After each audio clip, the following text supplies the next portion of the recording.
ગામના બહિયલમાં bulldozer action તોફાની તત્વોની ગેરકાયદે મિલકત જમીનદોસ્ત કરવામાં આવી છે। પોલીસના ચુસ્ત બંદોબસ્ત વચ્ચે પ્રશાસનની આ કાર્યવાહી। નવરાત્રી દરમિયાન પથ્થરમારો કરનાર તત્વો સામે કાર્યવાહી કરવામાં આવી છે। માર્ગ મકાન પંચાયત વિભાગના અધિકારીઓ ત્યાં હાજર છે। ડિમોલેશન માટે 15 જેટલા જેસીબી કામે લાગ્યા છે। મહત્વનું છે કે ગાંધીનગરના દે ગામમાં આવેલા બહિયલ ગામમાં ગેરકાયદે મિલકત પર દાદાનું બુલડોઝર ફરી વળ્યું છે।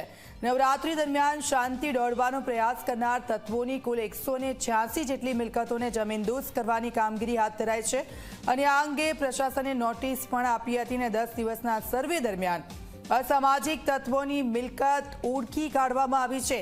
અસામાજિક તત્વોની શાન ઠેકાણે લાવવા માટે હવે ગેરકાયદે દબાણો દૂર કરવામાં આવી રહ્યા છે। પ્રશાસનની કામગીરીમાં 300 જેટલા પોલીસ કર્મચારીઓ પણ જોડાયા છે। ગામમાં ચુસ્ત બંદોબસ્ત વચ્ચે આ કાર્યવાહી થઈ રહી છે। ગેરકાયદે દબાણો ધરાવતા 50 આરોપીઓની પણ ઓળખ કરી લેવામાં આવી છે।